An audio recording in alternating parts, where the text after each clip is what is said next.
Hello everyone. Today we have learned about the DNA replication.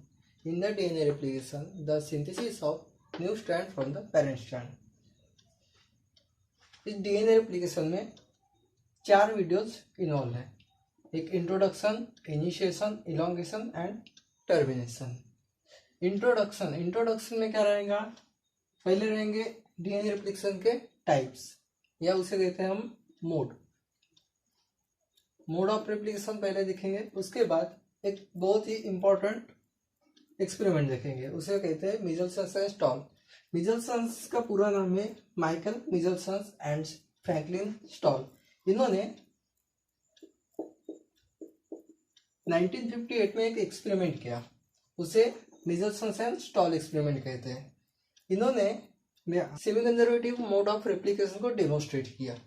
तो चलिए video शुरू करते हैं.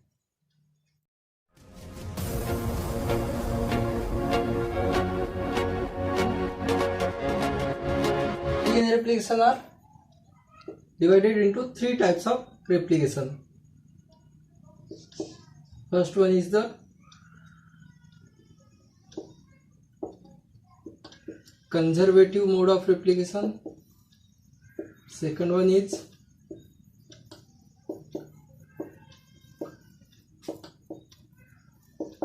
semi-conservative, and third one is a dispersive. ये 3 मोड ऑफ रेप्लिकेशन है. Mode of replication. ओके, तो इन तीनों में क्या डिफरेंस है इसके बारे में चलिए जानते हैं. First one is the conservative.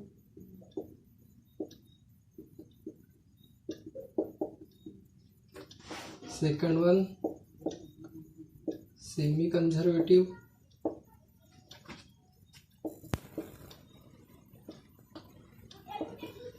And third one is the dispersive. ये हो गए 3 मोड रेप्लिकेशन के, डीएनए रेप्लिकेशन के. अब इन तीनों में डिफरेंस क्या है ये जानेंगे. Okay, in the conservative mode of replication इसमें क्या होता है, एक DNA, bell DNA. Okay, this is the duplex DNA, 2 strand. इसमें भी 2 DNA, 2 strand DNA, double stranded DNA.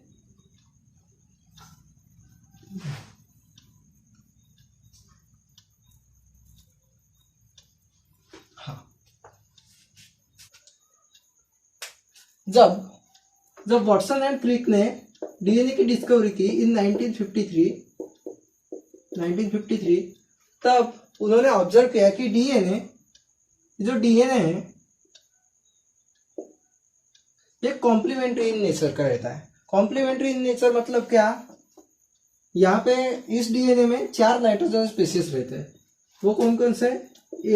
Adenine, thymine, guanine and cytosine. अब उनमें क्या होता है, एडेनिन ये टी के साथ पेयर करता है और गुआनिन साइटोसिन के साथ पेयर करता है.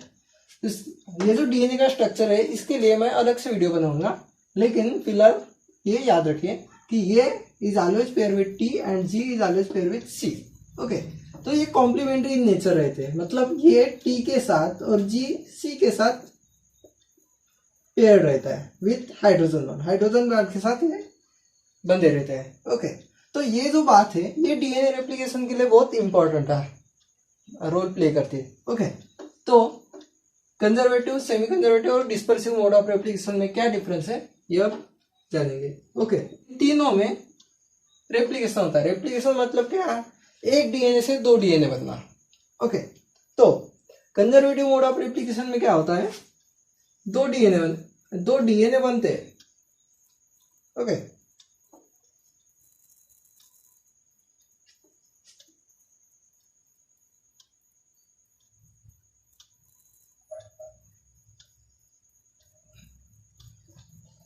कंजर्व मतलब सेफ, एज इट इज, जैसा का वैसा.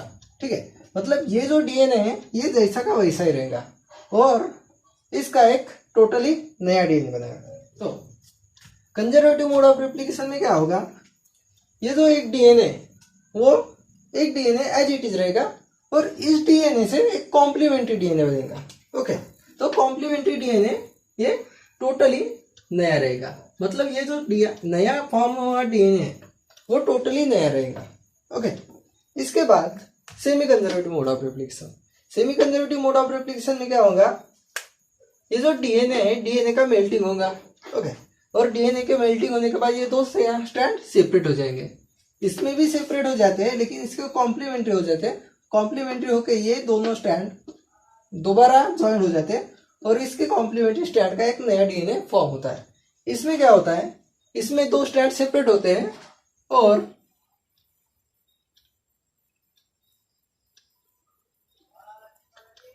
एक टेम्पलेट स्ट्रैंड और एक न्यू स्ट्रैंड, ऐसे ही दूसरा भी डीएनए फॉर्म का, एक old strand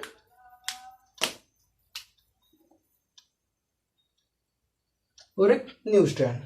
okay, semi conservative mode of replication में क्या होगा, ये दो स्ट्रैंड सेपरेट हो जाएंगे और इनके ही कॉम्प्लीमेंट्री स्ट्रैंड ये दो अलग से बनेंगे, मतलब आधा नया स्ट्रैंड और आधा पुराना स्ट्रैंड, ऐसे एक। अब dispersive mode of replication. Dispersive mode of replication में क्या होगा, इस डीएनए के टुकड़े हो जाएंगे, ठीक है, मतलब ये यहां से कटेगा, फिर यहां से कटेगा, फिर कहीं और से भी कट सकता है। ओके, ये दो स्ट्रैंड बन गए अभी। ओके, तो इसमें क्या होगा, इसके टुकड़े होके थोड़े थोड़े पार्ट्स में डिवीजन हो जाएगा और यहाँ पे ही नया स्ट्रैंड और पुराना स्ट्रैंड का डिवीजन हो जाएगा। मिचेल्सन एंड स्टॉल एक्सपेरिमेंट क्या कहता है, the semi conservative mode of replication is present in the bacterial cell. Bacterial cells में मतलब जो इकोलाई या कोई भी प्रोकैरियोट सेल्स है तो उसमें semi conservative mode of replication ही मेजर रोल प्ले करता है। तो चलिए देखते हैं semi conservative mode of replication और Meselson and Stahl experiment. Okay, Meselson and Stahl ने 1958 को एक एक्सपेरिमेंट किया, उसमें उन्होंने इकोलाई सेल्स को एज अ मीडियम लिया। अब इस इकोलाई सेल्स के डीएनए को उन्होंने N15 कंटेनिंग आइसोटोप्स को, उस एक्सपेरिमेंट में इकोलाई सेल्स के जो डीएनए है उसको उन्होंने लेबल किया किससे, N15 कंटेनिंग आइसोटोप्स से। Okay, N15 containing isotopes is a heavy isotopes, और उसी के साथ उन्होंने एक आइसोटोप्स लिया है, N14 containing isotopes. Okay, isotopes ये लाइट आइसोटोप्स है और ये हेवी आइसोटोप्स है। अभी उन्होंने क्या किया, ये जो डीएनए है ई कोलाई का डीएनए उसको N15 कंटेनिंग मीडियम से लेबल किया। ओके, N15 कंटेनिंग आइसोटोप से लेबल करने के बाद क्या हुआ, इसके जो दोनों डीएनए स्ट्रैंड है ये क्या हो गए, N15 और N15। ओके, ये भी N15 है और ये भी N15 है। Okay, cells grown in N15 containing medium, मतलब N15 आइसोटोप्स के लेबल लग गए। ओके, अब इसको क्या किया, इसको रेप्लिकेट होने दिया। ओके, मतलब ये दोनों रेप्लिकेट हो गया। रेप्लिकेट होने के बाद क्या किया, अब इसमें उन्होंने क्या किया, सेल्स को ग्रो होने दिया, कहां पे, N14 कंटेनिंग मीडियम में। इसमें क्या हुआ, एक N15 का स्ट्रैंड है और एक N14 कंटेनिंग स्ट्रैंड है, इसमें भी एक N15 कंटेनिंग स्ट्रैंड है और एक N14 कंटेनिंग स्ट्रैंड है। तो इसमें क्या हुआ, ये जो एक पेरेंट स्ट्रैंड है ये parent strand as it is हुआ और दूसरा पेरेंट स्ट्रैंड इधर हुआ, और जो N14 कंटेनिंग स्ट्रैंड है वो क्या हुआ, वो इसमें कॉम्प्लीमेंट्री स्ट्रैंड ग्रो हो गया। तो इसमें क्या हुआ, N15 N15, दोनों N15 कंटिन्यूइंग स्ट्रैंड हुए एक एक, और दूसरा N14 कंटिन्यूइंग स्ट्रैंड और यहाँ पे भी एक N14 कंटिन्यूइंग स्ट्रैंड हुआ। अब मिचेल्सन एंड स्टॉल, ये जो जनरेशन है ये फर्स्ट जनरेशन, ये सेकंड जनरेशन, ठीक है। इसके बाद और उन सेल्स को ग्रो होने दिया। अब मिचेल्सन एंड स्टॉल ने ये जो इंटरवल्स है इनके ग्रो होने के, वहां से कुछ सेल्स हार्वेस्ट किए, मतलब यहाँ के एक सेल्स हार्वेस्ट की, यहाँ के और एक दो सेल्स हार्वेस्ट किए, ठीक है। तो क्या हुआ, उन्होंने फिर थर्ड जनरेशन के लिए ग्रो होने दिया। वहां पे क्या किया उन्होंने सेल्स को ग्रो होने दिया फिर N14 कंटेनिंग मीडियम से।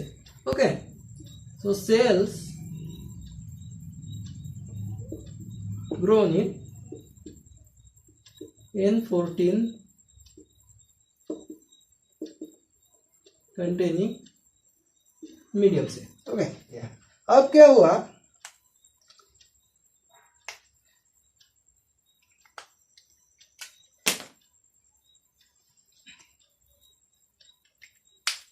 ओके, ये जो N15 कंटेनिंग मीडियम है वो एक यहाँ पे एज इट इज आ गया। ओके, और यहाँ पे एक N15 कंटेनिंग आइसोटोप्स आ गया।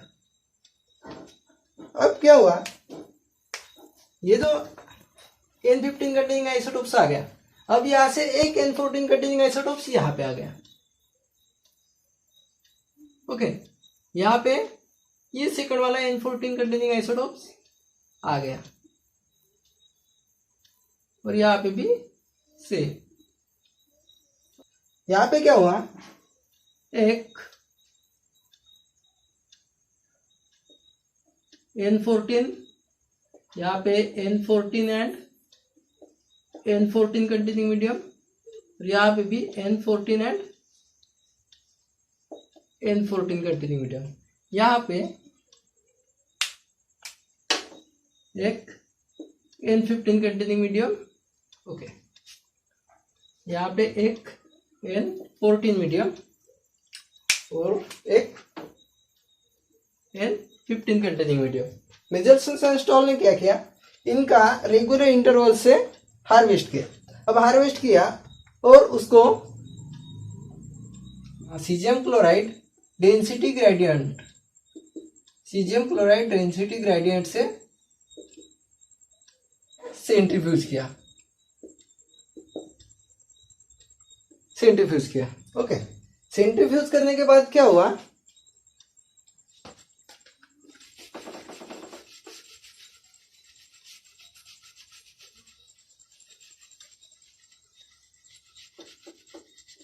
ओके, ये हो गया रेप्लिकेशन। Okay, replication. अभी ये आफ्टर सेंट्रीफ्यूगेशन, आफ्टर सेंट्रीफ्यूगेशन क्या हुआ, ये हो गया इसका सेंट्रीफ्यूगेशन, ये इसका, और ये थर्ड का।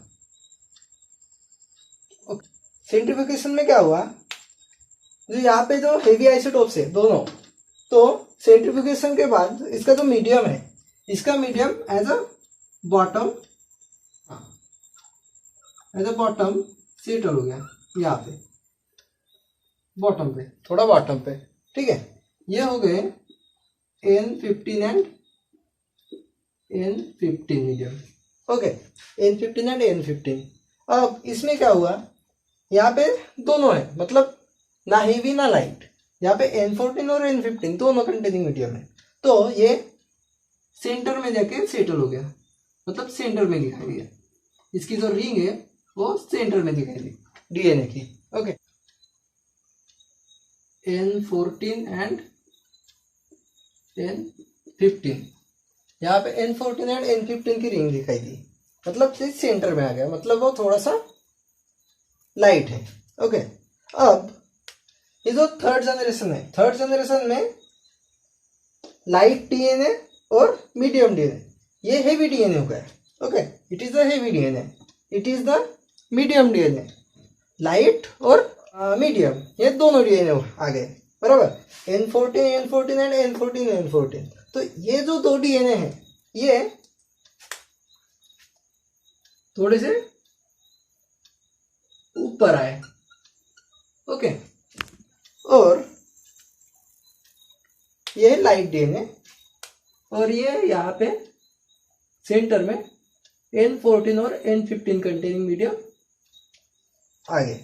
तो यहाँ पे हो गए N14 and N15 containing medium और यहाँ पे आ गए N14 and N14 containing medium. Demonstrate किया कि ये जो डीएनए रेप्लिकेशन है ये semi conservative mode of replication से ही होता है इन द प्रोकैरियोट्स और बैक्टीरियल रेप्लिकेशन में। तो ये था मिचेल्सन एंड स्टॉल एक्सपेरिमेंट। अब नेक्स्ट वीडियो में हम देखेंगे इनिशिएशन। Thank you.